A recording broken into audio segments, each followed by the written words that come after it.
Buenas noches y bienvenidos a Desde las Cámaras, el único programa de la televisión que pone bajo la lupa lo que hacen los diputados, los senadores y los congresos locales. Esta semana se celebró el periodo extraordinario en donde se aprobaron las leyes secundarias que permitirán a México operar el Tratado de Libre Comercio entre México, Estados Unidos y Canadá. El Congreso de la Unión aprobó un paquete de reformas con la finalidad de armonizar el marco jurídico para la puesta en marcha del Tratado Comercial entre México, Estados Unidos y Canadá, el TEMEC, que entró en vigor este 1 de julio. El presidente de la Junta de Coordinación Política del Senado de la República, Ricardo Monreal, celebró que los dictámenes se aprobaran por unanimidad en la Cámara Alta. En el Senado logramos por unanimidad, aprobar los dictámenes de 5 leyes que están relacionadas con el TEMEC y que son, desde nuestro punto de vista, muy importantes para la entrada en vigencia del TEMEC. Estas 5 leyes son la ley de aduanera, modificaciones al Código Penal Federal, ley de derechos de autor, ley de protección a la propiedad industrial y ley de infraestructura de calidad. Las 5 leyes se aprobaron por unanimidad y el acuerdo de cooperación medioambiental también fue aprobado esta mañana por unanimidad. Por su parte, el diputado Mario Delgado, presidente de la Junta de Coordinación Política de la Cámara de Diputados, puntualizó la importancia de la puesta en marcha del TEMEC en medio del impacto económico causado por la crisis sanitaria. Creo que es una buena noticia para nuestro país. El Poder Legislativo le está cumpliendo a México, le da al Ejecutivo la posibilidad de que se armonicen los marcos jurídicos entre los 3 países, Estados Unidos y Canadá, para que pueda entrar en vigor sin ningún problema el Acuerdo de Libre Comercio. Es una buena noticia para México, que cae justo en medio del impacto económico de la emergencia sanitaria, que sin duda cambiará la expectativa de los inversionistas a nuestro país. Además, el Pleno de la Cámara de Diputados aprobó por unanimidad, también en sesión extraordinaria, un acuerdo para reactivar el proceso de elección de los 4 consejeros faltantes del Instituto Nacional Electoral. El acuerdo, avalado por todos los grupos parlamentarios, establece que el 6 de julio se retomarán las entrevistas a los aspirantes y el 22 de julio, nuevamente en sesión extraordinaria, el Pleno de la Cámara Baja tomará la decisión final. Desde las cámaras, Claudia Ivette García. Y está con nosotros aquí en el estudio nuestro especialista en temas financieros, por supuesto, Alicia Salgado. Alicia, buenas noches. ¿Cómo estás, Adriana? Qué gusto de saludarte. Bueno, se trabajó a marchas forzadas y finalmente salió parte del paquete TEMEC en el legislativo en un periodo extraordinario. Qué bueno, porque no se tenía la obligación propiamente más que de la firma de la ratificación en el Senado de la República del Acuerdo de Cooperación Medioambiental entre México, Estados Unidos y Canadá. Ese es el único que sí era necesario aprobar y que pasara, y era una ratificación del Senado. Sin embargo, aprovecharon la circunstancia y prácticamente todo el paquete TEMEC que está aprobado tiene que ver con la ley aduanera, la ley de comercio exterior, que ya había sido aprobada en el periodo ordinario de sesiones en la Cámara de Diputados y le faltaba su ratificación en la Cámara de Senadores, y lo que facilita es que México incorpore plenamente todos los acuerdos con la Organización Mundial de Aduanas para que actualicemos el sistema arancelario mexicano y ahora vamos a tener pues un poquito más de precisión en los 10 dígitos, digamos, de todos los pedimentos, ¿no? Estos papelitos o estos procesos mediante los cuales importas y exportas. Por otro lado, también se aprobaron cambios a una ley que la conocimos siempre como la Ley de Propiedad Industrial y se transformó, eso me gustó, en Ley de Impulso al Desarrollo de la Innovación, una cosa así muy precisa, pero también hubo adecuaciones al predictamen que conocimos conocimos originalmente. Una de las cosas interesantes es que se eliminó de plano lo que le llaman la cláusula volar, o sea, la mandaron literalmente a volar con B, la cláusula con B grande, que es esta prohibición que tenían las empresas farmacéuticas para fabricación de genéricos cuando se libera una patente. Si ya se libera, tiene que empezar a vender, pero le ponían piedritas en el camino y esta iniciativa traía un periodo de 3 y 8 años, dependiendo del tipo de fármaco, para que pudiera iniciar la investigación, el desarrollo e inclusive la importación de insumos.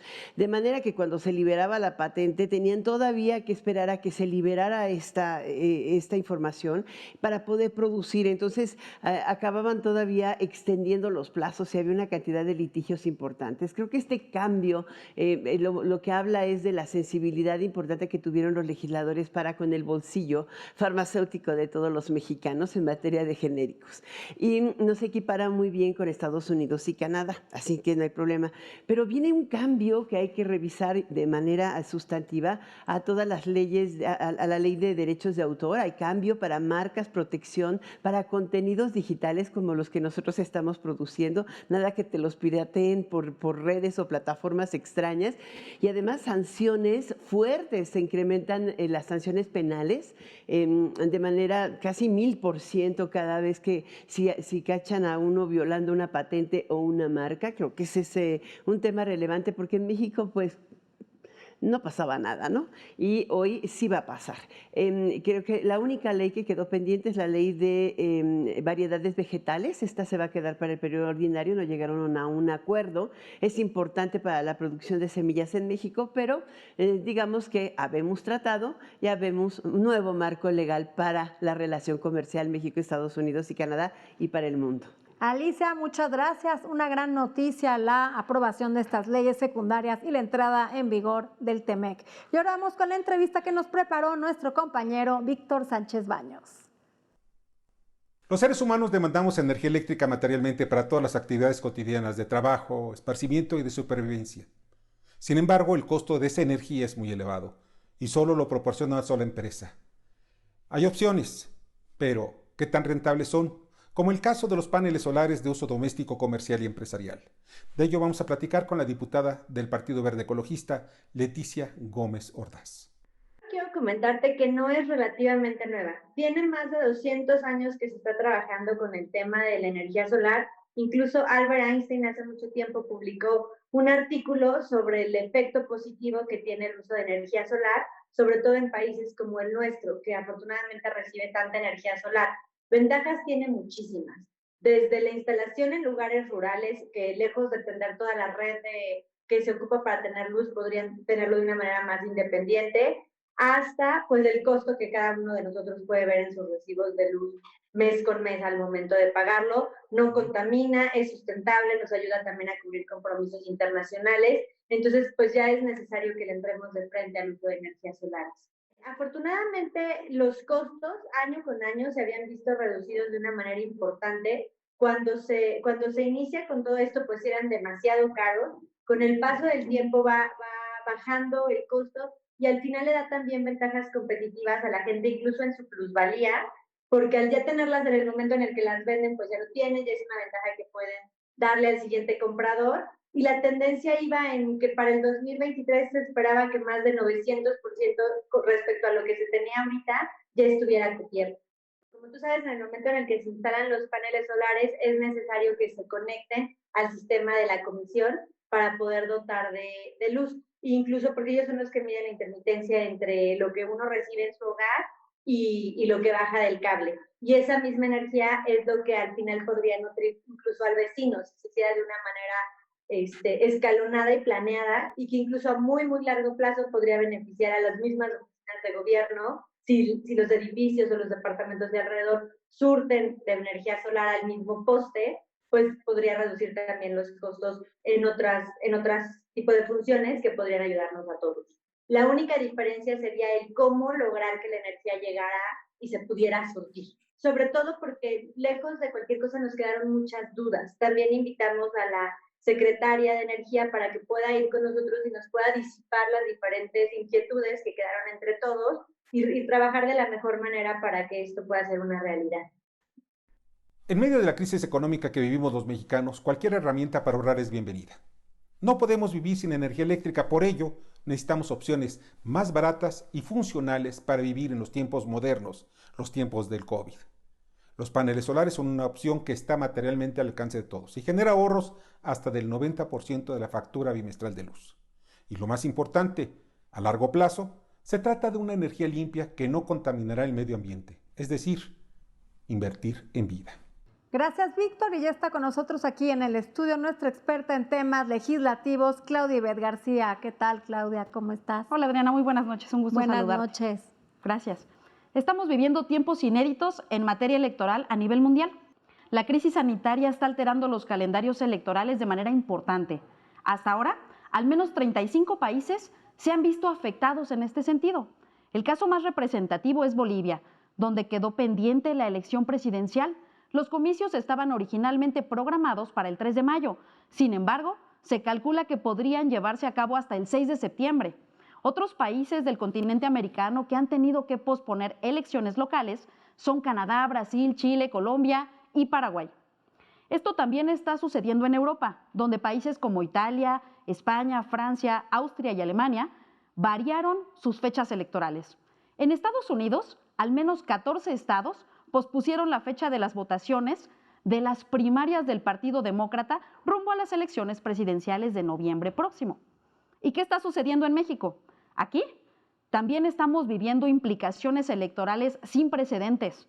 El Consejo General del INE aprobó posponer de manera temporal las elecciones en Hidalgo y Coahuila, que estaban previstas para el pasado 7 de junio. En Coahuila se elegirá a 16 diputados de mayoría y 9 de representación proporcional, mientras que en Hidalgo se votará por 84 presidentes municipales. Hace unos días el INE dio a conocer en sesión extraordinaria 3 fechas tentativas: 30 de agosto, 6 de septiembre o 20 de septiembre. La fecha se determinará cuando los semáforos epidemiológicos lo permitan. Importante que analicemos fechas. En Coahuila, la fecha para que los legisladores que resulten electos tomen posesión de su cargo es el 1 de enero del 2021. Hay tiempo. No podemos decir lo mismo en el caso de Hidalgo. Aquí, los nuevos alcaldes y las nuevas autoridades municipales tendrían que tomar posesión, teóricamente, el 5 de septiembre. Importante decir que de no estar electos para esta fecha, algo que muy probablemente ocurrirá, no podrían seguir en su cargo los actuales presidentes municipales, ya que lo prohíbe la Constitución. En este hipotético caso, sería el Congreso quien tendría que nombrar consejeros municipales para que ocupen esa vacante temporal. Y no está de más decir que estamos por entrar a ese próximo periodo electoral sin 4 consejeros del INE, tarea que nuestros congresistas federales dejaron en la congeladora legislativa por el momento. Así las cosas en México y el mundo en materia electoral. Seamos cautos, porque se están escribiendo precedentes en los sistemas electorales a nivel nacional y mundial. No se pueden cometer errores que pongan en peligro, Adriana, la democracia que la humanidad ha logrado hasta el momento.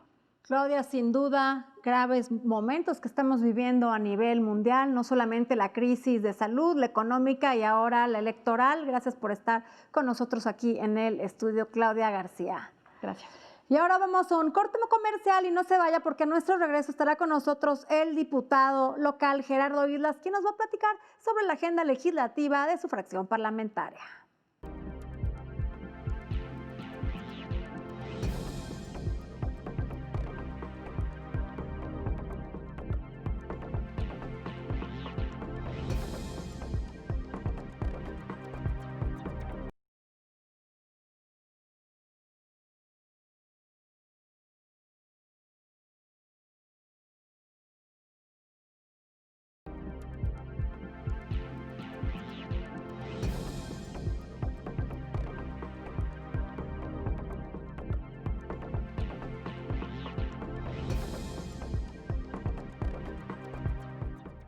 Y estamos de regreso del corte. Gracias por permanecer con nosotros. Y esta noche nos acompaña aquí en el estudio de Desde las Cámaras el diputado por Puebla, Gerardo Islas Maldonado. ¿Qué tal, diputado? ¿Cómo estás?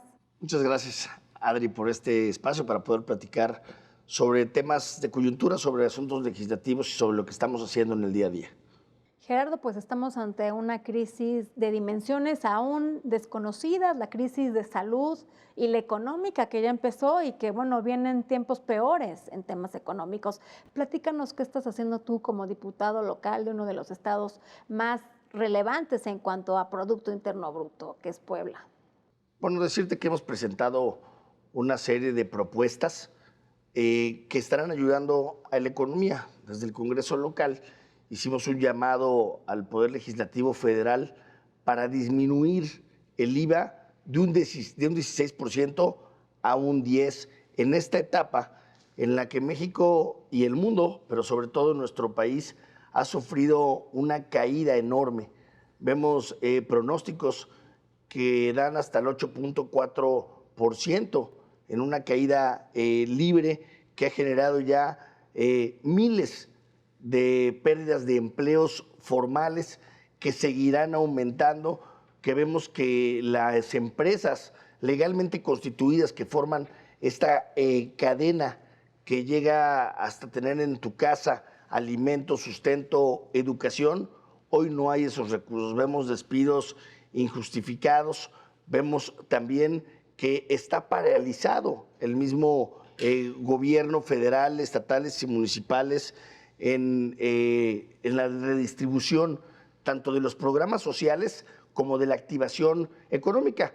Afortunadamente, bueno, ya hay el banderazo de salida para grandes proyectos como el transísmico, como el Tren Maya, pero el país requiere una movilidad mayor y confianza en los empresarios para que puedan tener una apertura tanto a créditos como también puedan ir pagando los impuestos, no solamente de un jalón, sino que puedan tener el apoyo del gobierno. Eso es lo que hemos estado presentando desde el Congreso, independientemente de fortalecer el sistema de salud en nuestro estado, redireccionando mucho más recursos. En Puebla formo parte de la Comisión de Presupuesto y hemos puesto en la mesa del gobernador del estado nuestra comisión para poder sesionar de manera inmediata y poder redireccionar y programar recursos que sean necesarios para esta actividad.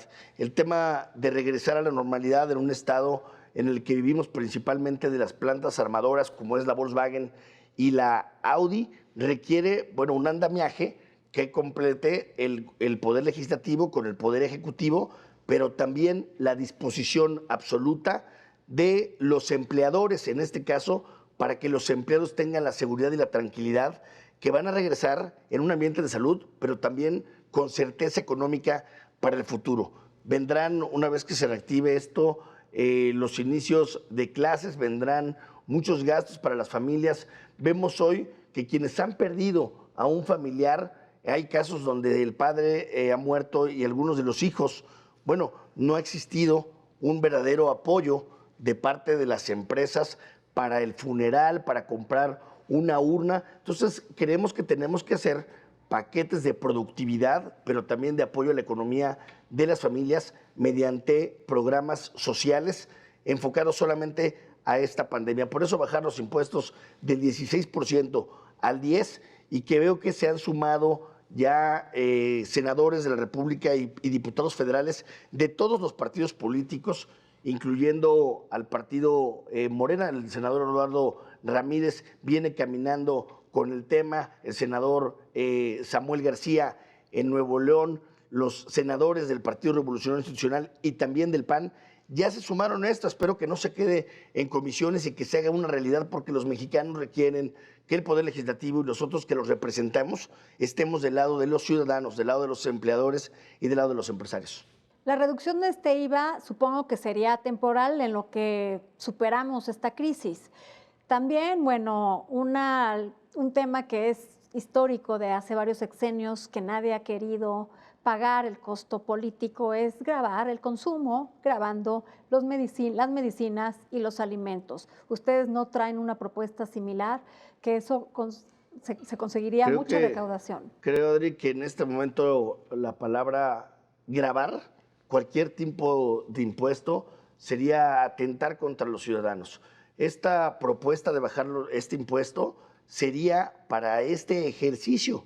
El IVA, no, la ley del impuesto al valor agregado, bueno, no habla de una ley que se quede determinadamente, sino en cada ejercicio presupuestal, en la nueva ley de ingresos y egresos de la Federación, bueno, se puede partir una vez que hayan pasado 6 meses para poder regresar a la normalidad o irlo haciendo gradualmente. Creo que con eso le daremos un gran empujón a los empresarios. Vemos hoy que la luz, en lugar de bajar, aumenta, y no es posible que muchas empresas estén pagando el 50% del sueldo y que hoy pues no tengan para pagar el trimestre de la energía. Entonces también hemos hecho un llamado a las autoridades, principalmente a Luz y Fuerza del país, para que se pongan del lado de los ciudadanos. Por 6 meses no se va a parar el gobierno, está aumentando la recaudación, vemos con gran actitud que las empresas grandes, bueno, hoy están sumándose a pagar todo lo que debían.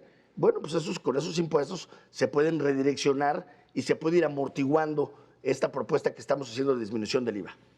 Un empleo, una plaza perdida, es muy difícil de recuperarse. Lo mejor es mantener estos empleos, pero el gobierno no le ha inyectado a las empresas para que puedan seguir pagándoles a sus empleados sus ingresos. ¿Alguna propuesta para los empresarios? Tuvimos una propuesta de Movimiento Ciudadano en donde están sumando el ingreso vital, darles un porcentaje, 3,000 y fracción a cada persona para que, bueno, puedan tener como un respaldo y vivir esta pandemia y poder comprar lo básico.